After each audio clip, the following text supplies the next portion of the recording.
Seria um desgraçado aquele que, depois de haver combatido com as armas da guerra um inimigo externo, pusesse depois essas mesmas armas ao serviço do despotismo, de perseguições e violência contra seus compatriotas, declarou o nobre general Osório que, tendo falecido em agosto de 1879, já sabia bem dos riscos tremendos de uma traição interna perpetrada pelo exército. No entanto, isso não era mais uma possibilidade, pois sim, em 15 de novembro de 1889, o Império do Brasil caiu.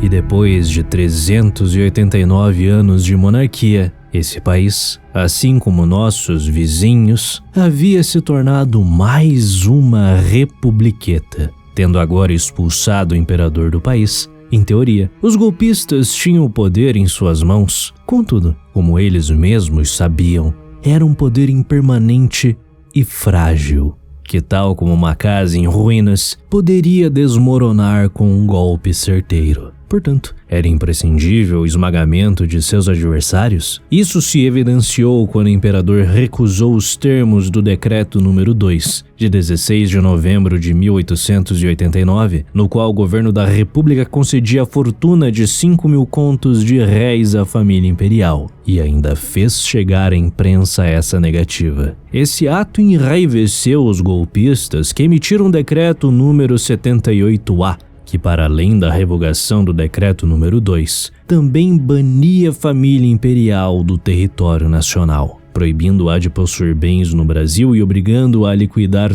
todos eles num prazo de 2 anos. Aparentemente, isso deveria ser o suficiente para esmagar qualquer tipo de oposição dos monarcas e causar temor em todos que ousassem reagir contra Deodoro e seus cúmplices. Mas não foi o suficiente. A bem da verdade, tirando poucas centenas de traidores, a monarquia ainda era tremendamente popular, inclusive entre os militares do exército, ao passo que incontáveis militares, por se sentirem usados pelos seus superiores no 15 de novembro, resolveram reagir. Uma dessas reações ocorreu já no dia 18 de novembro, a chamada Revolta do Desterro, quando 42 praças liderados pelo cabo Pedro Duarte sublevaram-se contra seus superiores, marchando pela cidade dando vivas à monarquia. Contudo, rapidamente os golpistas reagiram. Liderados pelo capitão Firmino Lopes Rego do 25º Batalhão de Infantaria, resultando na morte de até 3 militares monarquistas, que após um breve combate foram presos, não sendo executados por Deodoro unicamente por pedidos de Rui Barbosa. Um mês depois, em 18 de dezembro, os oficiais do 2º Regimento de Artilharia de Campanha localizada no Rio de Janeiro partiram para a despedida do cruzador Almirante Cochrane, e naquela mesma noite, dezenas de praças deste mesmo batalhão, que por desconhecimento tinham participado do golpe republicano, insurgiram-se contra o governo estabelecido, saindo do quartel empunhando uma bandeira imperial, dando vivas a Dom Pedro II e levantando barricadas para se defender. Mas como na Revolta do Desterro, foi tudo em vão. Após um tiroteio que durou cerca de meia hora, os monarquistas foram presos, saindo algemados do quartel às 11h30 da noite. 58 deles foram levados para o quartel-general, onde chegaram depois da meia-noite para serem recolhidos pelo 1º Batalhão de Infantaria. Imediatamente após o fim da revolta, o 2º Regimento de Infantaria foi ocupado por alunos da Escola Militar e da Escola Superior de Guerra, a chamada Brigada Acadêmica, que, como na revolta anterior, o sanguinário Deodoro só não executou imediatamente todos os homens por ter sido dissuadido. Porém, sua vingança não tardou. O governo golpista instituiu a chamada Comissão Militar de Sindicâncias e Julgamentos, presidida pelo general José de Almeida Barreto, grupo esse responsável por expulsar do exército todos os praças sublevados, bem como outros oficiais. Tomados de paranoia, os golpistas prenderam o comandante do regimento, o tenente-coronel Costa Guimarães, que foi mantido incomunicável e teve a sua casa vasculhada. Em seguida, inúmeros antigos membros do regime monárquico, tais como o desafeto de Deodoro Silveira Martins, foram interrogados e presos, e como ato final de delírio autoritário, em 21 de dezembro, por intermédio do decreto número 78, o Visconde de Ouro Preto, seu irmão e Silveira Martins, tais como o imperador, foram banidos do território brasileiro. Posteriormente, no começo de 1890, 55 praças do 2º Regimento foram condenados. Os líderes, que eram 10 deles, foram sentenciados à morte por enforcamento, 6 à prisão perpétua, 8 a 20 anos de prisão e 13 deles a 10 anos, com os demais sendo condenados a penas que variavam de 5 a 2 anos. E para garantir definitivamente o não surgimento de outras revoltas, foi instaurado mais um dos infindáveis decretos do governo golpista, onde qualquer tipo de ameaça à república seria considerada covardia e traição. Todas essas ações acabaram surtindo efeito, arrefecendo por hora eventuais tentativas de derrubar Deodoro e seus asseclas. Desse modo, o governo pôde se concentrar na administração pública, permitindo que um de seus maiores entusiastas, o hipócrita Rui Barbosa, agora ministro da Fazenda, levasse à frente ideias supostamente avançadíssimas que, teoricamente, possibilitariam grandes melhorias na economia brasileira. Tudo começou em 17 de janeiro de 1890, quando Rui Barbosa elaborou os decretos de número 164, 165 e 166, que com seu caráter discricionário, evidenciado pelo fato de não terem passado por qualquer julgamento coletivo, modificavam radicalmente o sistema financeiro do país. Tendo o apoio de Deodoro, em 30 de janeiro, na abertura da sessão do Ministério, foi declarado que os respectivos decretos, focados na legislação sobre a organização de sociedades por ações, nas emissões bancárias e no regulamento do regime de hipotecas, constituíam, em suas palavras, atos consumados, que não deveriam ser debatidos e cuja revogação era impossível. Basicamente, os decretos eram a representação máxima do desprezo de Rui Barbosa pelas políticas econômicas do Visconde de Ouro Preto, que menos de 8 meses antes havia tentado fazer a economia do país tomar um impulso por meio do aumento da circulação fiduciária, dando condições a vários bancos, em vista do entendimento que a taxa de câmbio estava baixa, pudessem emitir papel moeda com lastro de títulos de dívida pública, enquanto outras 3 instituições bancárias poderiam emitir papel moeda com lastro em ouro. Até 15 de novembro de 1889, mais de 200 mil contos de réis tinham sido lançados no mercado, algo que Rui considerava ineficiente. Porém, ironicamente, ele não só manteve, como também expandiu essas políticas, pois apesar das discordâncias com Ouro Preto, as emissões do antigo ministro foram mantidas até o dia 8 de dezembro de 1889, numa razão do triplo do lastro metálico correspondente. Um contraditório por natureza, mesmo que tivesse criticado as ações de Ouro Preto em inúmeros artigos, Rui conseguiu a proeza de colocar 400 mil contos de réis em circulação no espantoso espaço de 12 dias. Grande admirador do capitalismo britânico e americano, Rui ainda incentivou a criação de sociedades anônimas para ampliar o crédito, levando ao surgimento de empresas fantasmas que não produziam absolutamente nada, e muitas outras empresas questionáveis que, em um primeiro momento, causaram furor na bolsa de valores e animação entre os investidores, porém, como era de se esperar, o resultado disso foi desastroso. Com gerenciamentos paupérrimos, muitas empresas faliram rapidamente, levando consigo os investimentos e as economias de toda uma vida de inúmeras pessoas.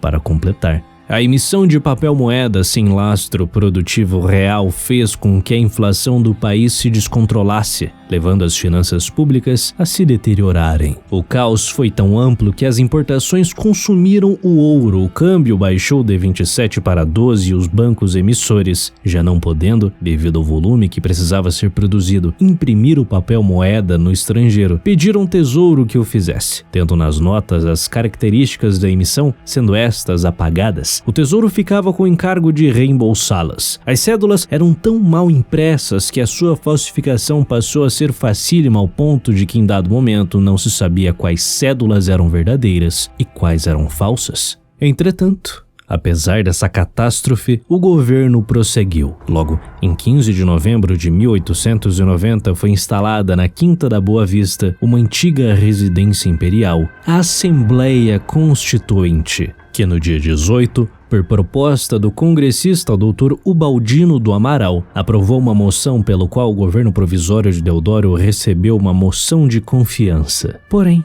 por trás dessa aparente confiança no governo provisório, os desmandos que se notavam na administração, nas províncias, na disciplina militar e principalmente na vida financeira do país, impulsionaram o surgimento de um forte movimento de oposição. Também motivado por questões religiosas, nunca se deve esquecer que o exército, no período imperial, era oficialmente católico. Todo dia, na reunião das 9 da noite, os soldados rezavam o terço e a litania de Nossa Senhora da Imaculada Conceição. As missas eram obrigatórias aos domingos e dias santos, com as necessidades espirituais dos soldados ficando aos cuidados de um corpo eclesiástico de aproximadamente 50 padres, que na República foram limados, resultando na extinção dos corpos eclesiásticos, em nome de uma pouca efetiva adoração do positivismo, cujo arauto, Benjamin Constant, buscava propagar. Um de seus maiores representantes na oposição política era o almirante Custódio de Melo, um antigo amigo de Deodoro, que foi eleito deputado constituinte pelo estado da Bahia em 15 de setembro de 1890. Tendo retornado ao Rio de Janeiro em junho de 1890, Melo via com desprezo a paupérrima situação do país, que era totalmente distante da verborragia idílica pronunciada regularmente por Rui Barbosa.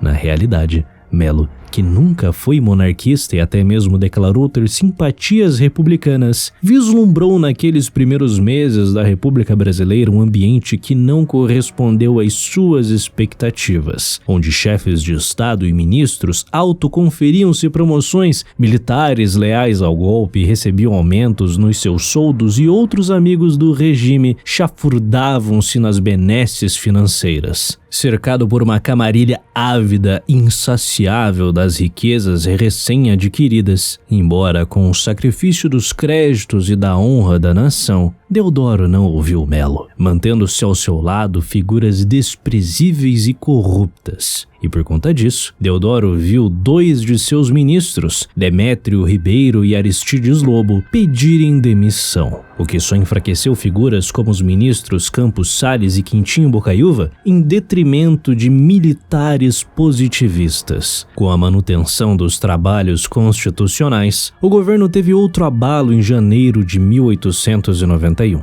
com a inesperada morte de Benjamin Constant. Todavia, sua força ainda continuava sendo sentida, pois entre os militares do exército, o apoio para que a Assembleia concedesse poderes ditatoriais a Deodoro era bradado em alto e bom som. Entretanto, os militares não seriam o suficiente para garantir ao generalíssimo todas as suas ambições. Na verdade, suas esperanças autoritárias residiam bem mais nos talentos de seu amigo, o Barão de Lucena, a quem Deodoro deu autoridade para formar um suposto ministério lotado de figuras notáveis, mas sem vinculações políticas extremas, a quem ele confiava o melhoramento de sua relação com os membros da Assembleia Constituinte. Porém, o desprezo pela figura de Deodoro foi se tornando cada vez maior nas lideranças civis, que viam na figura de Prudente de Moraes um homem bem mais adequado para liderar o país. Prudente ganhou tanto terreno que caso a votação indireta para presidente da República pendesse para ele, isso seria um sinal para os aliados de Deodoro dissolverem o Congresso. Em paralelo,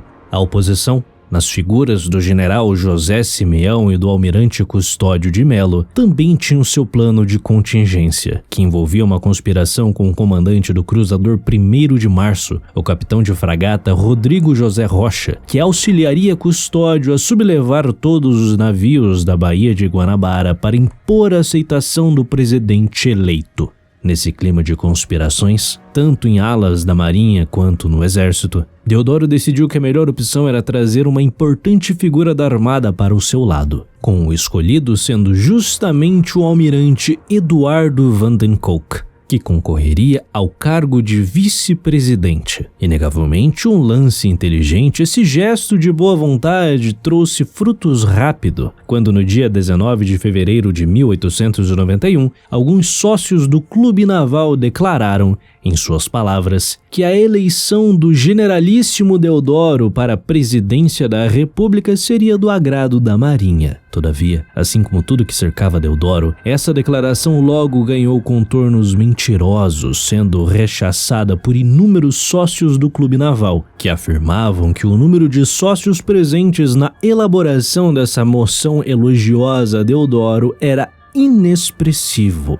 Ao mesmo tempo que tudo isso ocorria, o marechal de campo Floriano Peixoto, que chegou a merecer na Assembleia uma parte do deputado José Joaquim Seabra, classificando-o de esfinge justamente por sua inação, aceitou ser o vice de Prudente de Moraes, enquanto confessava nos bastidores que, caso eleito, o civil não tomaria posse por conta do exército. Lados tomados, enfim chegou o dia 25 de fevereiro, data marcada para eleger o presidente, e sob uma atmosfera sombria, os votos começaram a ser depositados. Tudo levava a crer que Prudente de Moraes seria vitorioso, contudo, mais uma vez, o destino sorriu para os positivistas e os traidores, e numa votação surpreendente, Deodoro, que havia recebido 129 votos contra 97 de Prudente, foi eleito como primeiro presidente do Brasil.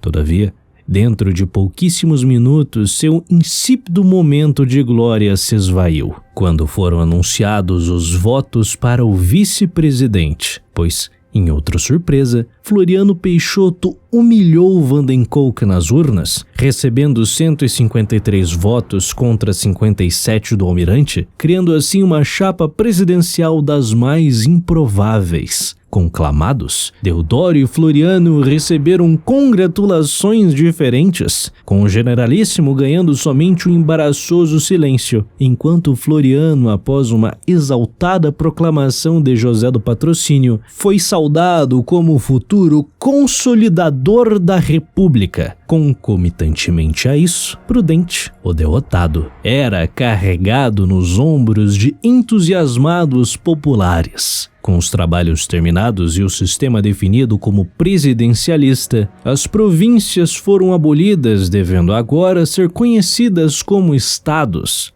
E como mais uma prova de que suas ações não eram motivadas por qualquer tipo de desejo de auxiliar o povo, o governo golpista, que bradava aos quatro ventos que tinha tomado o poder para auxiliar as massas, proibiu que mulheres, analfabetos, soldados e religiosos pudessem votar. A Assembleia Constituinte se autotransmutou no Congresso Nacional, dando o pontapé definitivo que criou as bases da República, sob a égide de Deodoro. Porém, seu governo, assim como sua honra, foi curto e passageiro.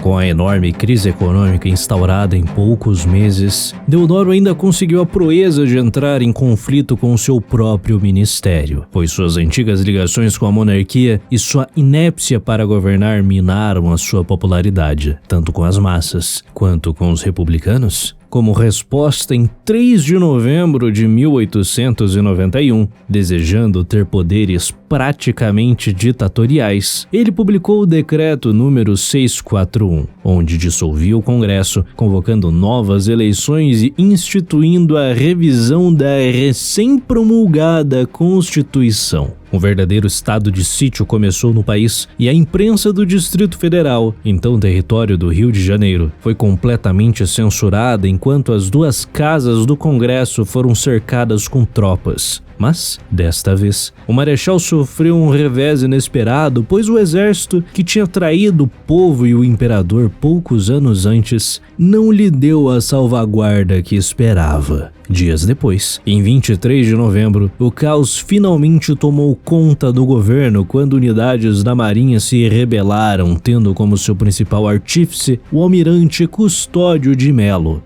que, farto de Deodoro, ameaçou bombardear o Rio de Janeiro caso o Marechal não renunciasse. No entanto, em outra peripécia irônica do destino, uma das principais chances de salvação de Deodoro se deu na figura do contra-almirante Luiz Felipe Saldanha da Gama, o fundador do Clube Naval e ajudante-geral da Armada, um notório monarquista que se dispõe à peleja desde o primeiro instante do movimento contra o Marechal, agindo para tentar impedir que os couraçados Riachuelo e Aquidabã içassem a flâmula da Revolução. Pois, em sua opinião, mesmo apoiando o extinto império, a hierarquia e a disciplina o obrigavam a lutar por Deodoro. Desse modo, Saldanha enviou ordens para que o comandante da embarcação Solimões se apresentasse para auxiliá-lo numa intrincada e ambiciosa tentativa de ataque ao encouraçado Riachuelo, ao lado de marinheiros advindos da fortaleza de Villiguignon. Contudo, o comandante dos Solimões ignorou as ordens de Saldanha e se uniu às forças do almirante Custódio de Melo. Ignorado, mas não sem forças, Saldanha ainda tinha sob seu comando os marinheiros da fortaleza de Villiguignon e os fuzileiros navais da Ilha das Cobras, tropas essas que a bordo de 3 lanchas não hesitaram em atacar o Aquidabã, que ia se movendo lentamente perto das posições de Saldanha. Ao mesmo tempo, Saldanha envia uma mensagem urgente para Deodoro, onde, além de ressaltar que estava do lado dele, também exclamava: Marechal, peço-lhe de joelhos, resista! Mas Deodoro, completamente velho e decrépito, com a sua saúde ainda afetada, se viu num beco sem saída, já que as forças políticas que tinham lhe alçado ao poder, em especial os positivistas, queriam descartá-lo para colocar em seu lugar o vice-presidente Floriano Peixoto. Sem muitas opções e com a possibilidade de uma guerra civil no horizonte, Deodoro soube de um disparo que o encouraçado Riachuelo havia feito, que atingiu a Torre da Candelária. Era óbvio que Custódio de Melo estava falando sério. O Marechal renunciaria no mesmo dia 23 de novembro, deixando o poder para Floriano, que, em uma manobra para evitar problemas com a armada, decidiu nomear o almirante Custódio de Melo como seu novo ministro da Marinha e seu ministro interino de Relações Exteriores. Deodoro morreria em agosto do ano seguinte, deixando uma declaração curiosa para a posteridade ao falar que o cavalo baio número 6, o mesmo que ele havia montado no sombrio 15 de novembro de 1889 e que estava vivendo confortavelmente sem fazer nada em um estábulo no Rio de Janeiro, tinha sido quem havia de fato lucrado com o surgimento da República, que neste momento estava entrando na era de Floriano. Porém, tal como tudo que permeia os golpistas de 1889, o governo de Floriano já começou ilegal, pois, como estipulava a Constituição em seu artigo 42, caso o presidente renunciasse em menos de 2 anos após a sua posse,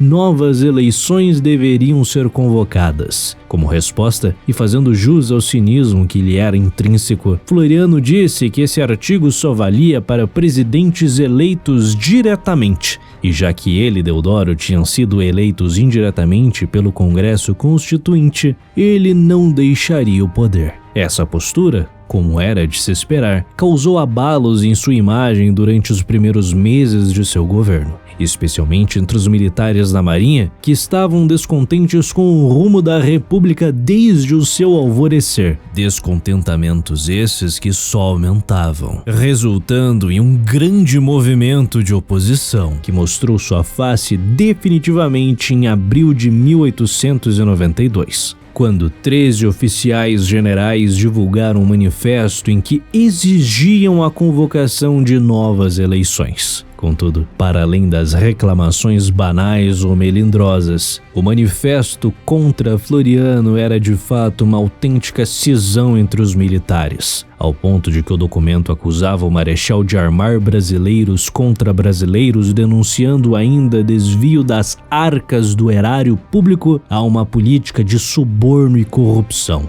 Floriano, como bom protótipo de ditador, sufocou o movimento, prendendo seus líderes e os enviando para a cidade de Tabatinga, no interior do estado do Amazonas. Mas no interior da Marinha, sempre altivos e prontos para a luta, inúmeros oficiais não pararam de buscar uma solução.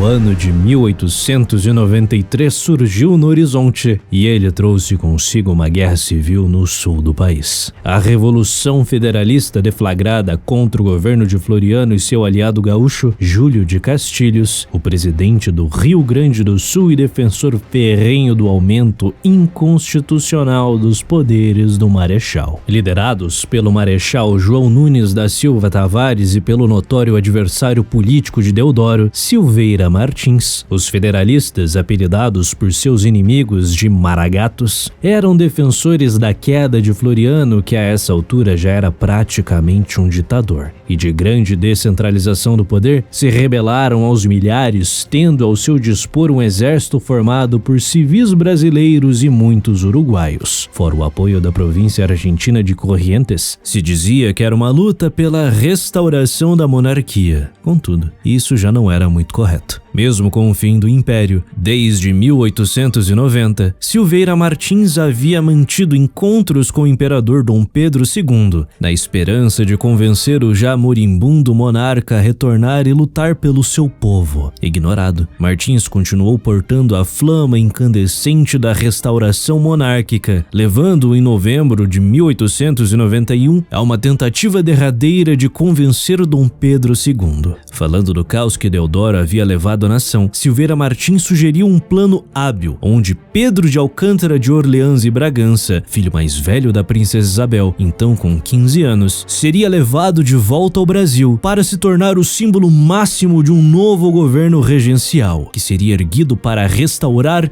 e lutar para que ele, ao atingir a maioridade, governasse o Brasil como o imperador Dom Pedro III. Fortuitamente, Dom Pedro II, talvez antevendo o fim melancólico que lhe aguardava, concordou com o plano, que toscamente só não foi à frente pela interferência direta da princesa Isabel, que disse: embora brasileira, sou, antes de tudo, católica, e com relação a meu filho ir para o Brasil, jamais o confiarei aos políticos, já que o meu dever é a salvação de sua alma. Respondeu um triste e irado Silveira Martins. Então, senhora, o seu destino é o convento. Outra vez, os Orleans e Bragança haviam abandonado o povo à sua própria sorte, e em dezembro, com o falecimento de Dom Pedro II, tudo parecia perdido. Monarca algum viria em seu socorro, então só restaria a Silveira Martins, em pessoa, se manter firme na luta. Em 1893, seus homens lutaram bravamente, apesar de portarem armamentos precários como lanças e armas de fogo rudimentares, se valendo de táticas simples, porém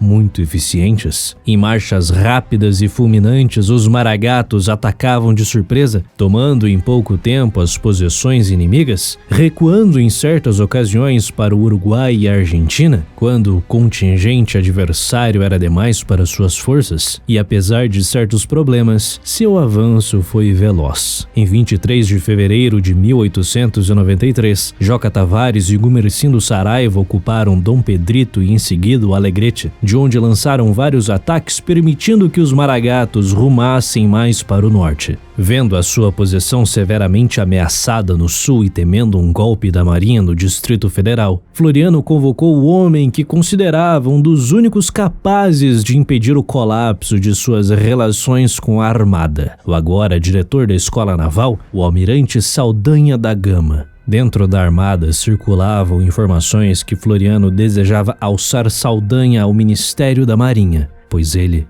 sem dúvida alguma, era o oficial mais respeitado de toda a força naquele momento. Poliglota, versado em artes, literatura, ciências, estratégia e dotado de uma oratória invejável. E mesmo entre seus desafetos, Saldanha conseguia ser admirado, fazendo dele o homem ideal para o que Floriano precisava. Eles se encontraram no final de abril, no Palácio do Itamaraty às 10 horas, com Saldanha sendo acompanhado por seu fiel assistente, o guarda-marinha Rafael Brusque. Lá, Floriano ofereceu oficialmente para Saldanha o cargo de ministro da Marinha, algo que mais do que imediatamente deixou o almirante perplexo. Não posso compreender o convite de Vossa Excelência. Sabe que se eu estivesse aqui em 15 de novembro de 1889, as coisas não teriam passado como se passaram. Sabe também que insisti com todas as minhas forças para que o excelentíssimo Marechal não lhe entregasse o governo, oferecendo-me para dominar a revolta da esquadra. E mais ainda, há bem pouco, Vossa Excelência recebeu neste palácio uma delegação vinda de Niterói, a qual veio denunciar e pedir providências do senhor com relação a uma conspiração monarquista em que o veterano almirante Tamandaré era o presidente e eu o secretário. Sei que brindou os delatores com champanhe e prometeu agir de acordo com as exigências do caso. Nestas condições, passou pelo cérebro de Vossa Excelência que eu podia ser um conspirador. Depois disso, só posso pensar que o convite que acaba de fazer é com o fim de experimentar o meu caráter ou pretender inutilizar-me. Eu não dou a Vossa Excelência o direito em que pense em qualquer dessas hipóteses. Não aceito o convite. Estarrecido, Floriano viu suas esperanças de se reconciliar com a Marinha irem pelo ralo, enquanto o ainda confuso Saldanha da Gama, que desprezava Floriano, lutava contra o seu desejo de restaurar a monarquia. Diante disso, em 30 de abril, Floriano entregou o posto de ministro da Marinha ao contra-almirante Firmino Rodrigues Chaves. Todavia, Firmino não conseguiu arrefecer os ânimos, ao passo que em 10 de julho de 1893, até mesmo um dos mais notórios asseclas de Deodoro, o traidor almirante Vandenkolk, aderiu ao movimento revolucionário dos maragatos no sul. Amedrontado, Floriano ordenou que Firmino Rodrigues reunisse os almirantes e que os indagasse se estariam do lado do governo. O primeiro a ser interpelado foi o almirante Carlos de Noronha, que disse tacitamente: "Senhor ministro, sou militar, cumpro o meu dever." Insatisfeito com a resposta, Firmino insistiu que Noronha fosse mais enfático e que defendesse o governo. Inabalável, Noronha voltou a dizer que sabia como cumprir o seu dever. Em seguida, o interpelado foi Saldanha da Gama, o que acabou dando início a uma discussão entre ele e Firmino, pois Saldanha repudiou abertamente essa reunião com um evidente caráter político, dizendo que ainda corroborava com as falas do almirante Noronha. A cisão se aproximava. Longe dali, Vandenkolk seguia se envolvendo diretamente nos combates no sul, tendo participado de uma expedição no vapor Júpiter contra a Barra do Rio Grande, que acabou fracassando por conta da inação das forças revolucionárias gaúchas em terra, resultando em uma retirada de Vandenkolk para o norte e o aprisionamento do Júpiter em Barra de Canavieiras, por intermédio do capitão de fragata Álvaro Nunes Ribeiro Belfort. Eleito desde maio como presidente do clube naval, Vandenkolk acabaria detido no litoral de Santa Catarina, sendo conduzido à fortaleza de Santa Cruz, no Rio de Janeiro, um evento que ajudaria a inflamar mais os ânimos. Porém, essa derrota não esmoreceu os maragatos, que sob a figura de Gumercindo Saraiva se aproximavam de Jaraguão. No Rio de Janeiro, ponto nevrálgico da República, os conflitos também não tardaram a chegar, se iniciando no dia 6 de setembro, quando o almirante Custódio de Melo finalmente decidiu que era hora de derrubar Floriano. Numa ação que foi apoiada por inúmeros navios e unidades da Marinha, em número menor, alguns oficiais do Exército em uma frente pouco coesa, formada por apoiadores da volta da monarquia e da reestruturação da República, mas principalmente por legalistas. Tudo ia correndo rápido e às 6 horas da manhã o almirante Francisco José Coelho Neto, chefe do Estado-Maior da Armada, enviou uma mensagem de seu gabinete para o almirante Saldanha, onde perguntava se o governo de Floriano poderia contar com seu apoio. Em resposta, Saldanha declarou: "Mantenho-me neste posto tão somente no interesse e pelo dever de salvaguardar a escola e seus alunos, que são o futuro e a esperança da Marinha e do país, dos efeitos e consequências da revolta. Além disso, nada mais." Imensa, a revolta liderada pelo almirante Melo tomou todos os navios e embarcações mercantes que conseguiu, ao mesmo tempo que ordenou a transferência das tropas do batalhão naval, estabelecida originalmente na Ilha das Cobras, para os navios revoltosos, com elas sendo distribuídas em 2 divisões comandadas pelos capitães de mar e guerra Frederico Guilherme Lorena e Eliezer Tavares. Por ordem do almirante Custódio de Melo, a esquadra, sob o seu comando, se movimentou para cortar o acesso ao rio pela estrada de ferro da Central do Brasil. Tomando uma posição vantajosa, no dia 13 de setembro, o almirante Melo ordenou o bombardeamento dos fortes do litoral fluminense que estavam em poder do exército. E com ataques devastadores, os marinheiros acertaram os 7 fortes de Niterói, o que obrigou Floriano a transferir o seu governo, ironicamente, para Petrópolis. Posteriormente, nos dias 14 e 15 de setembro, 2 embarcações sob o poder do almirante Melo, os cruzadores República e Palas, sob fogo das fortalezas aliadas de Floriano, rompem essas barreiras rumando para ajudar as forças dos Maragatos no sul,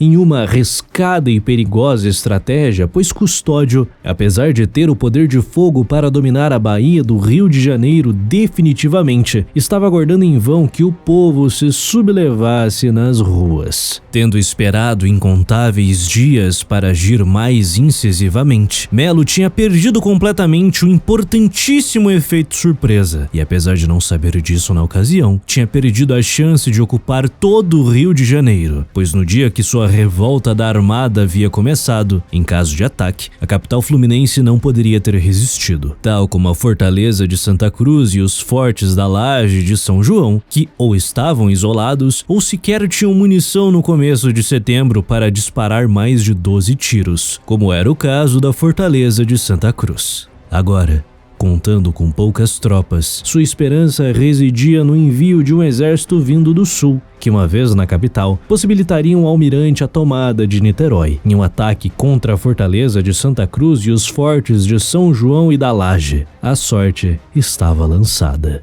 Chegando no dia 29 de setembro no sul, essas poderosas embarcações de Melo tomaram a cidade do Desterro, então capital de Santa Catarina, que se tornou a sede de um governo provisório chefiado pelo capitão de mar e guerra Frederico Guilherme Lorena, que empossou o primeiro-tenente Mourão dos Santos como seu ministro da Marinha e o tenente do Exército Aníbal Cardoso como seu ministro da Guerra. Porém, se valendo de uma tolice ímpar, Custódio de Melo cede às pressões de nações estrangeiras, em especial da Inglaterra, aceitando firmar um acordo no dia 5 de outubro, onde declara que o Rio de Janeiro era uma cidade aberta e que não poderia ser bombardeada. Recebendo cada vez mais apoio, em 8 de outubro juntaram-se as forças do almirante Melo às tropas da fortaleza de Villegnon. Porém, o reforço definitivo chegou no dia 7 de dezembro, quando, enfim, o almirante Saldanha da Gama decide lutar contra Floriano.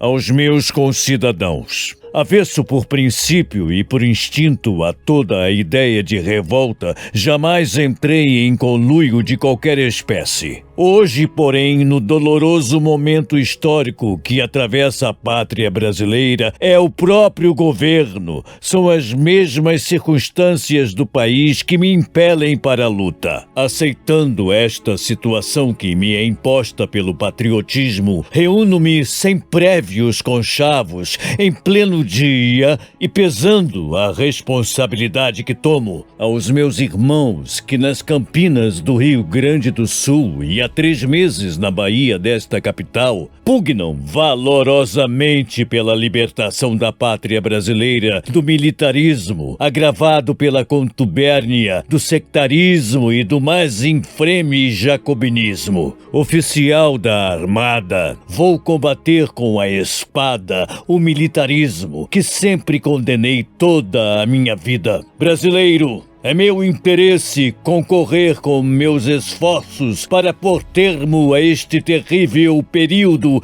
em que lançaram a pátria na anarquia, no descrédito, na asfixia de todas as suas liberdades.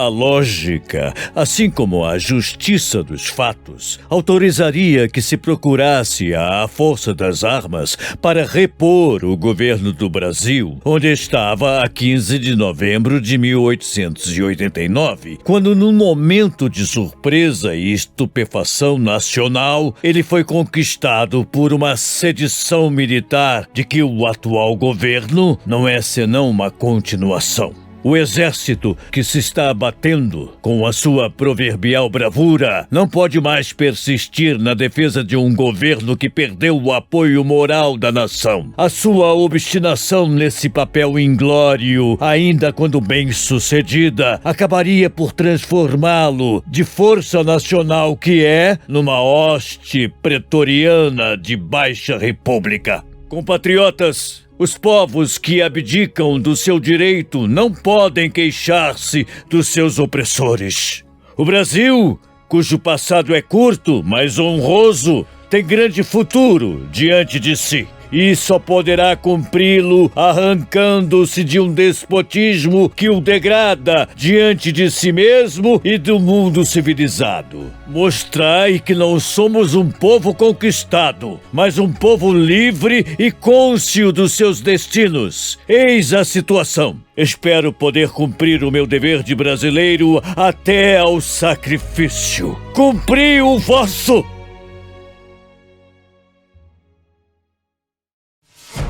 Agora muito fortalecidos, os insurgentes da Marinha enviam um comunicado ao presidente dos Estados Unidos, Grover Cleveland, solicitando que fosse reconhecido um estado de beligerância. No entanto, nada de auspicioso viria da América, pois seriam justamente os americanos que ajudariam no colapso da revolta da Armada. Em 13 de dezembro de 1893, depois do Manifesto de Saldanha ser divulgado, Floriano informou oficialmente ao governo americano que a restauração do Império seria, daquele momento em diante, o objetivo dos insurgentes. Por conta disso, o presidente dos Estados Unidos e o secretário de Estado Walter Quinton Gresham, com repulsa de ideias monárquicas, se convenceram que era vital auxiliar o governo de Floriano a se manter de pé. Uma de suas primeiras atitudes foi autorizar o envio de uma frota capitaneada pelo almirante Andrew Ellicott Kennedy Bannon, comandante das forças navais dos Estados Unidos no Atlântico Sul, que em janeiro de 1894 chegou no Rio de Janeiro oficialmente para ser um mediador, mas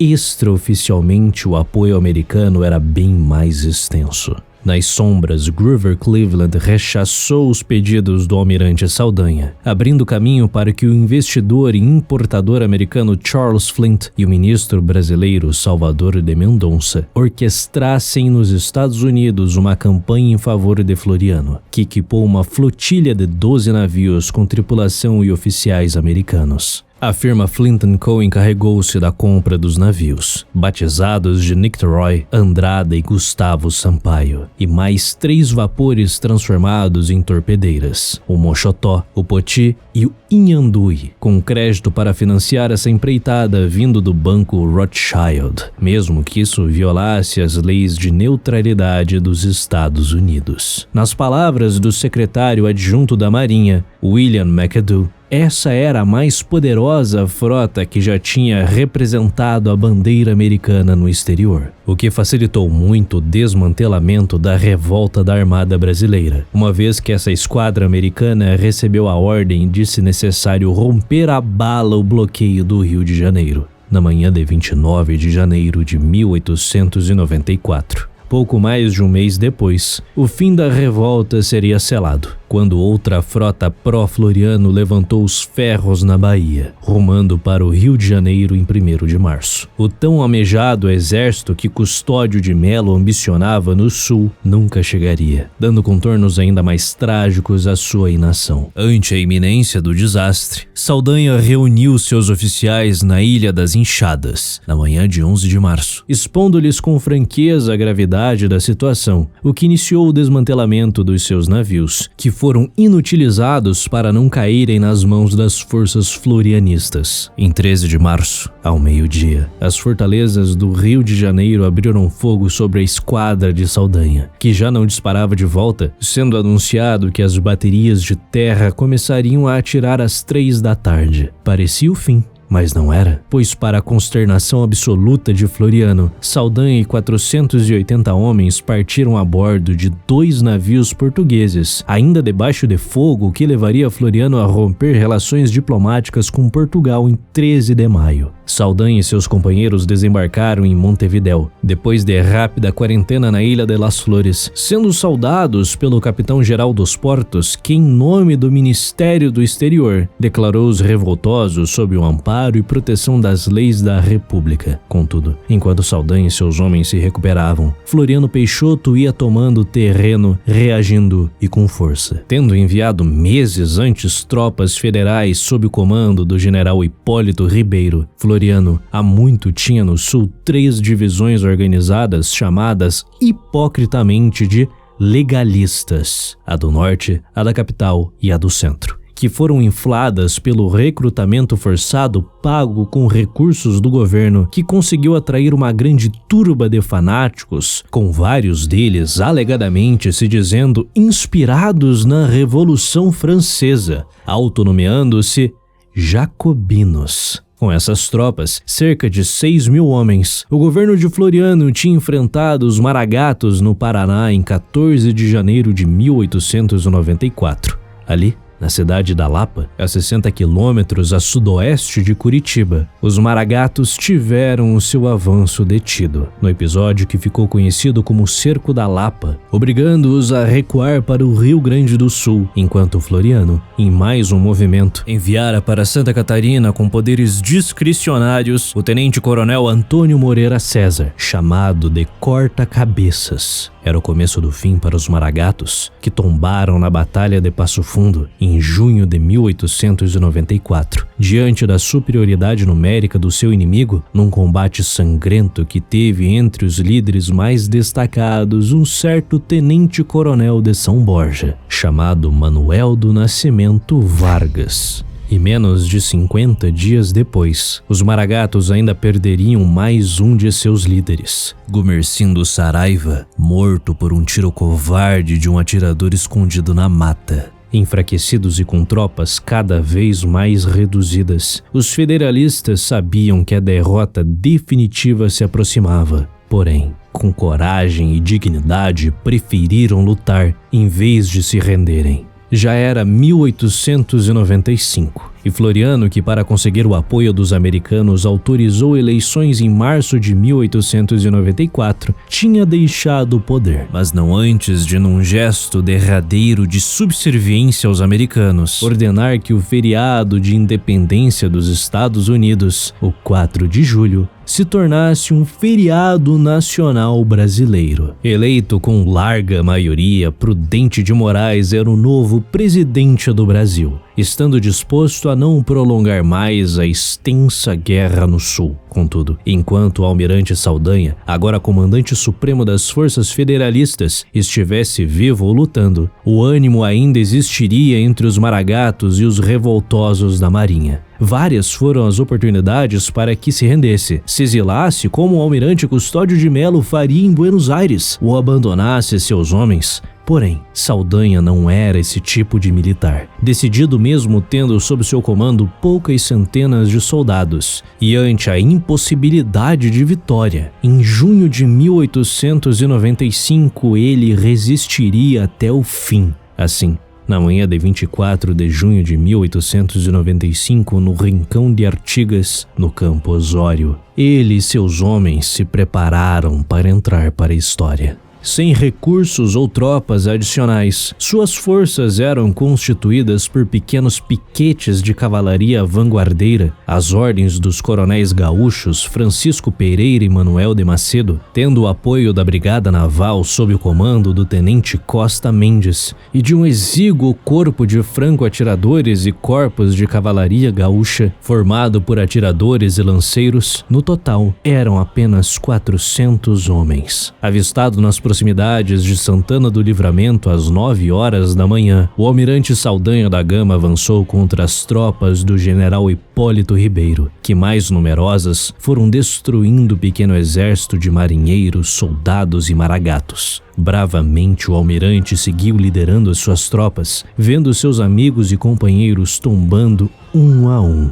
Tendo um excelente cavalo, ele poderia ter escapado, se para tanto não lhe sobejasse dignidade e orgulho. Nos últimos instantes, quando ainda era tempo, o coronel revolucionário Hildebrando Aires, vendo Saldanha ainda aproximou-se oferecendo-lhe a garupa, o almirante recusou. Diante de si, viu os últimos valorosos guerreiros sob seu comando morrerem por um tropel furioso e uma vertigem louca das tropas florianistas. Nesse momento, Saldanha foi atingido por golpes de lança desferidos pelo Major Salvador Sena e, em suas últimas e desafiadoras palavras, disse: "Respeita-me. Sou o almirante Saldanha." Enfim, após uma vida de luta, o almirante tombou em Campo Osório. Mas isso não era o bastante para Sena, que em um gesto final de selvageria e torpeza, degolou Saldanha e arrancou suas orelhas e seus dentes. Gesto esse que foi seguido por inúmeros outros florianistas, que degolaram boa parte dos sobreviventes e até mesmo os cadáveres. Era mais uma derrota do povo brasileiro, porém, um triunfo imenso para a República e para Prudente de Moraes, que assinou oficialmente o fim da Revolução Federalista em 23 de agosto de 1895. Esse era o fim da República da Espada, transfigurando o país no sonho idílico da oligarquia paulista e mineira. Nascia uma nova república regida pelo dantesco teatro das oligarquias, cujas cortinas vermelhas foram tecidas e pintadas com a carne e o sangue de milhares de maragatos e marinheiros.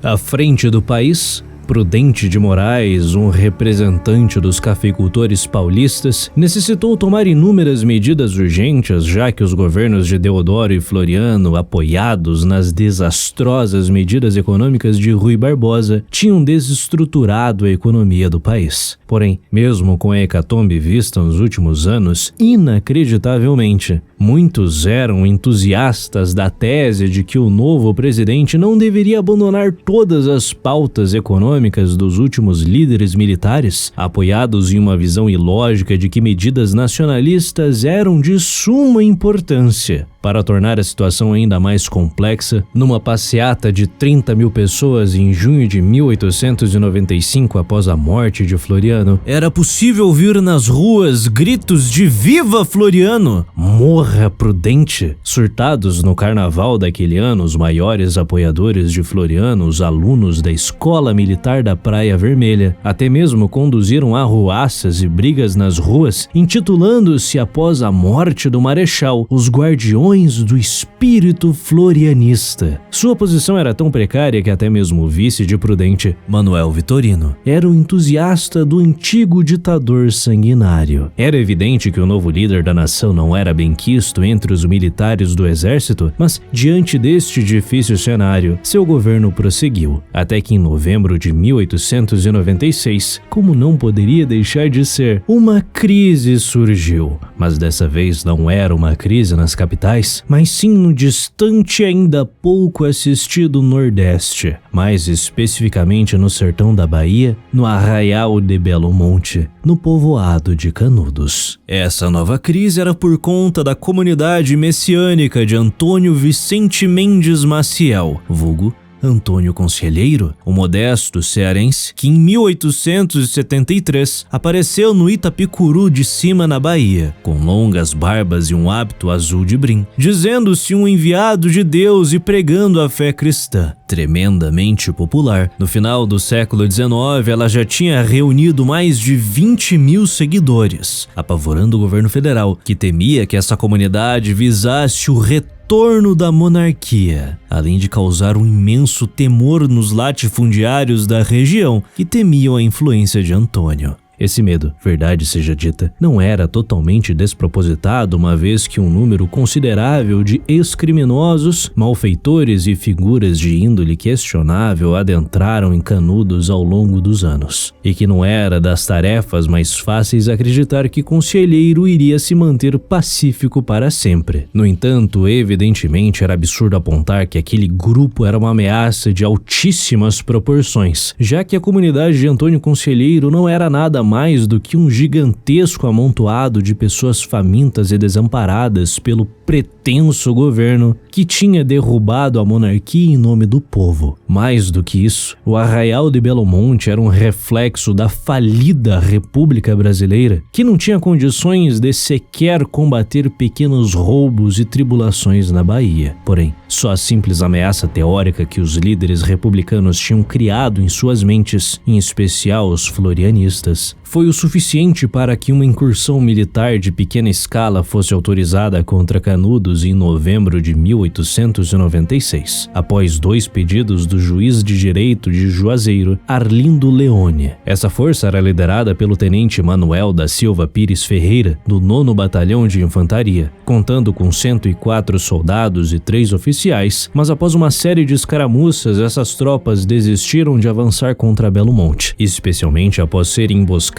pelos conselheiristas em Uauá, resultando em seu retorno a Juazeiro. Diante dessa derrota, uma segunda expedição foi autorizada para destruir Canudos pelo presidente em exercício do Brasil, o florianista Manuel Vitorino Pereira, que havia assumido interinamente o cargo em novembro de 1896 por conta de uma doença de Prudente de Moraes. Um verdadeiro opositor das ideias de Prudente, com um dos únicos pontos em que os dois homens convergiam tendo sido a compra do opulento Palácio de Nova Friburgo, inaugurado no ano seguinte como Palácio do Catete. Vitorino, que abraçou de corpo e alma as teorias lunáticas contra Antônio Conselheiro, viu nessa inesperada subida à cadeira presidencial sua chance de brilhar, resultando em dezembro na decisão de reunir homens para uma segunda expedição, que estruturou as tropas comandadas pelo Major Febrônio de Brito em janeiro de 1897, compostas por 543 praças, 14 oficiais, 3 médicos e 2 canhões Krupp e 2 metralhadoras. Entretanto, o que nem Manuel Pereira e os comandantes do exército poderiam imaginar era que essa campanha militar contra os conselheiristas se tornaria um dos maiores vexames de todos os tempos, pois mesmo lutando contra o inimigo quase sem condição alguma de se defender, e que só dispunham de armas rudimentares, as tropas de Febrônio foram derrotadas.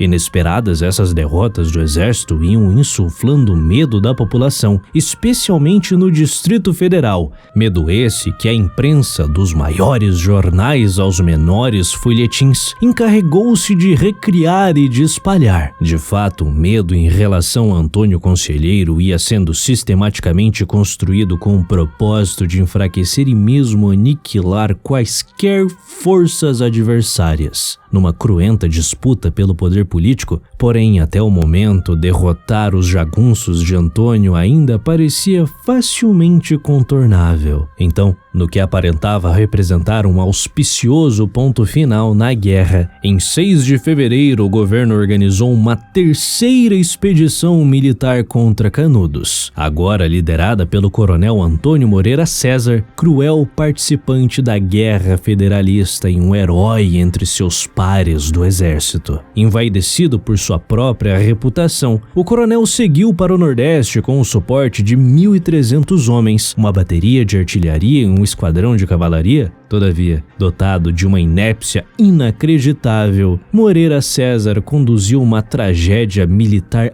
assombrosa. César tinha soldados fardados com uniformes inadequados para combater numa localidade semiárida e que não forneciam proteção contra os numerosos cactos da região, sendo feitos de lã e ainda por cima lotados de cores vivas como azul e vermelho, que se sobressaíam na caatinga parda, tornando seus homens alvos fáceis. Em 3 de março, ignorando dificuldades geográficas, o clima e seus adversários, o coronel ordenou um ataque total que desencadeou uma ferrenha luta de 5 horas de duração, onde o próprio Moreira acabou sendo ferido gravemente no ventre. Ele morreria em decorrência disso no dia seguinte, fazendo com que suas tropas fugissem disparatadamente do campo de batalha, abandonando quantidades imensas de armamentos que foram recolhidos pelos conselheiristas. Meses já tinham se passado, ocasionando uma humilhação pública sem precedentes, tanto para o governo quanto para o exército, que mesmo aumentando o contingente de tropas, sempre fracassava. Contudo, a calamidade empreendida por Moreira César impactou a sociedade brasileira de um modo assustador. Recuperado, Prudente de Moraes retornou à presidência justamente em 4 de março, vindo a saber do desastre militar de Moreira César 3 dias depois, quando a imprensa repercutiu os eventos. Ao lerem os jornais sobre a batalha sangrenta, o medo provocou estupor nas massas, tornando o improvável fantasma da restauração monárquica um delírio geral, que agora estava presente em toda parte, um pavor que parecia unir as camadas altas e os setores intermediários da sociedade, que em bloco clamaram pela destruição de Belo Monte, tudo em volta de Canudos. Constavam até nos jornais notícias mentirosas de que os conselheiristas haviam realizado roubos, pilhagens e tomadas de propriedades na região, insuflando ainda mais os ânimos. Um dos maiores entusiastas da destruição de Canudos era o deputado federal Nilo Peçanha, que com seus discursos inflamados foi determinante para o alastramento do ódio antimonárquico e sanguinário que se espalhou pelo país. Aos gritos de Viva a República e Viva Floriano, vândalos, muitos deles do exército, atacaram jornais monarquistas e da oposição, com um grupo de oficiais levando a cabo o assassinato do coronel e jornalista Gentil de Castro, notório monarquista e proprietário do jornal A Gazeta da Tarde. Já Prudente de Moraes, se aproveitando da situação, permitiu o empastelamento dos jornais A Gazeta da Tarde, o Liberdade e o Comércio de São Paulo. Jornais republicanos como o Estado de São Paulo afirmaram haver a ligação entre Canudos e forças que supostamente se reuniram no Uruguai para invadir o Rio Grande do Sul. O jornal paulista declarou: o movimento insurrecional do sertão na Bahia é monarquista. Para monarquistas e republicanos, o movimento dos fanáticos de Antônio Conselheiro é hoje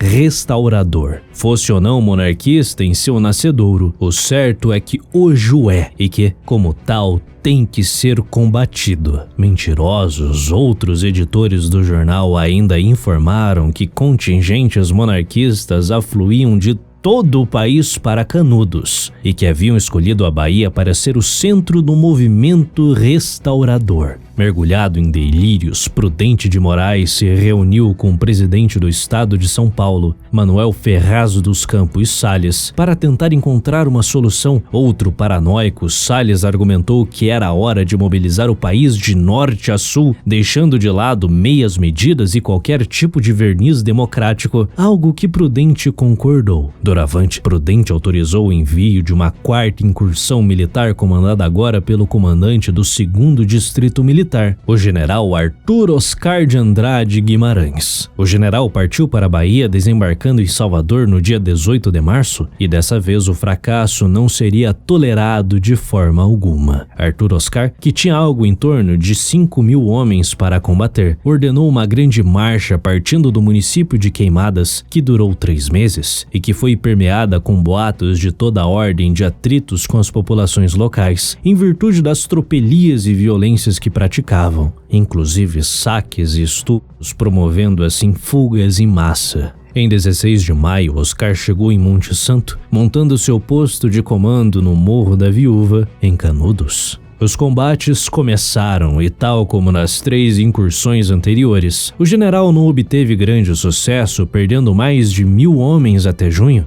Esse eventual 4º desastre apavorou o presidente da Bahia, Luiz Viana, que meses antes já tinha conclamado Prudente enviar tropas absurdamente numerosas para Canudos. Oscar, em dificuldades, solicitou reforços que inicialmente vieram de São Paulo, quando Campos Salles enviou um batalhão com 21 oficiais e 400 praças armados e municiados. Ainda insuficientes, essas tropas não foram o bastante para colapsar as defesas em Canudos, levando o presidente Prudente de Moraes a apelar para uma decisão desesperada, ordenando em 3 de agosto que o ministro da Guerra, Marechal Carlos de Machado Bittencourt, também embarcasse para a Bahia, onde a bordo do vapor Espírito Santo chegou em Salvador no dia 8, de onde rumou para o campo de batalha, cuja chegada em 6 de setembro a Monte Santo coincidiu com a autorização de um bombardeio de 6 horas contra Canudos, vindo do alto do Morro da Favela, desferido pelo canhão Whitworth, apelidado de A Matadeira, que derrubou as 2 torres da Igreja de Bom Jesus, um baluarte de defesa conciliarista. Agora formadas por mais de 10.000 homens, as tropas do governo cercaram Canudos durante o restante de setembro, com os soldados tomando as estradas de acesso ao Arraial de Belo Monte, o que impossibilitava a entrada de água e comida. À beira do colapso, a resistência em Canudos irá arrefecer definitivamente após o dia 22 de setembro, quando Antônio Conselheiro acabará sendo morto, provavelmente atingido por algum tiro de artilharia do exército. No dia 29, grandes porções do arraial são tomadas, e no dia 1º de outubro, as tropas do exército irão avançar contra o último núcleo relevante de resistência. Sem chances, em 5 de outubro o arraial de Belo Monte caíra, sendo tomado e posteriormente incendiado com os seus 5.200 casebres e suas 2 igrejas sendo obliteradas com bombas de dinamite e tochas de querosene. Assim, mais de um ano depois da primeira expedição militar, em outubro de 1897, após bombardearem, trucidarem e massacrarem milhares de pessoas, todo o arraial de Canudos foi arrasado, garantindo uma vitória definitiva ao governo. Todavia, isso não era o suficiente para saciar o desejo de sangue do exército. Morto, Antônio Conselheiro foi desenterrado, só para ter a cabeça degolada. Já os demais membros da comunidade, fossem jagunços, mulheres, crianças ou velhos, nenhum deles foi poupado. As pessoas podiam colaborar nos interrogatórios, se renderem ou até mesmo dar vivas sob ameaça à república. Porém, o destino era sempre o mesmo: serem amarrados, torturados ou degolados, com seus corpos sendo lançados depois em grandes fogueiras. O saldo foi de 20.000 chacinados. Quanto ao exército, seu papel tinha sido cumprido, garantindo o sono tranquilo dos republicanos que derrotaram o inimigo que tinham criado, ao custo de outra mácula eterna para seus militares que sofreram 2.000 baixas. Apesar disso, quase em sua totalidade, os participantes desses massacres se consideravam grandes heróis, algo que ficou claríssimo em um relatório feito pelo general Arthur Oscar, onde ele declarou: sanguinolento foi esse combate, mas também foi um novo padrão de glórias para o exército brasileiro. Foi mais um sacrifício feito pelos bravos por amor à República, que tanto estremecemos e pela qual nos julgamos honrados servindo-a com as armas na mão. No final, ao custo de muita destruição e cinzas, Canudos sumiu do mapa, exterminada para a satisfação de interesses personalistas e imediatos, cuja força motriz, o medo, que fez brasileiros derramarem o sangue de brasileiros, resultou apenas na preservação do status quo de uma pútrida, porém firme, república, sustentada pelo arbítrio e mantida pelo derramamento de sangue.